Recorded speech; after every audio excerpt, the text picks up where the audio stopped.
વધુ એક સમાચાર સુરતથી મળી રહ્યા છે, તેની પર પણ નજર કરી લઈશું। સુરતમાં હોસ્પિટલના વિવાદ મામલે આ સમાચાર હાલ પ્રાપ્ત થઈ રહ્યા છે। પાંડેસરાની જનસેવા મલ્ટી સ્પેશિયાલિસ્ટ હોસ્પિટલના વિવાદ મામલે આ સમાચાર।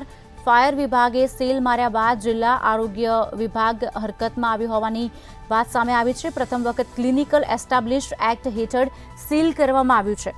સમાચાર આપને જણાવી દઈએ, 3 સંચાલકોને આજે હાજર રહેવાનું ફરમાન પણ કરવામાં આવ્યું છે। આધાર પુરાવા સાથે હાજર રહેવા અલ્ટિમેટમ પણ આપવામાં આવ્યું છે। આપને જણાવી દઈએ આ સમાચાર સુરતના પાંડેસરાની હોસ્પિટલના સમાચાર છે। જિલ્લા આરોગ્ય અધિકારીનું સમક્ષ હાજર રહેવાનું અલ્ટિમેટમ આપવામાં આવ્યું છે। ક્લિનિક્સને ફરજિયાત ઓનલાઈન નોંધણી કરાવવાનો પણ આદેશ કરવામાં આવ્યો છે। આરોગ્ય અધિકારી ડોક્ટર અનિલ પટેલ સમક્ષ હાજર થવાનું ફરમાન પણ આપવામાં આવ્યું છે। 3 સંચાલકોને આજે હાજર રહેવાનું ફરમાન કરાયું છે। સુરતની પાંડેસરા વિસ્તારની હોસ્પિટલનો જે વિવાદ છે તે જ મામલે આ સમાચાર। આધાર પુરાવા સાથે હાજર રહેવાનું અલ્ટિમેટમ પણ આપવામાં આવ્યું છે।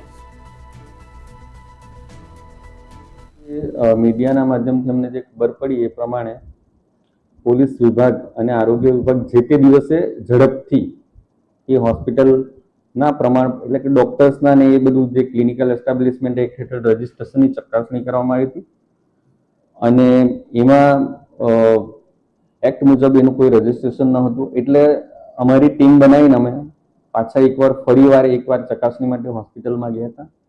હોસ્પિટલ જે તે વખતે બંધ હતી અને ફાયર વિભાગ તરફથી સીલ મારવામાં આવી હતી અને ત્યાં જઈને માલિક અને જે બોર્ડ પર જે નંબર આપ્યો હતો એનો સંપર્ક કરવામાં આવ્યો, પણ એ લોકો આવ્યા ન હતા, ફોન લાગતો નહોતો અને માલિકનો સંપર્ક પોલીસ વિભાગ તરફથી જાણ કરવામાં આવી છતાં પણ એ લોકો આવ્યા ન હતા।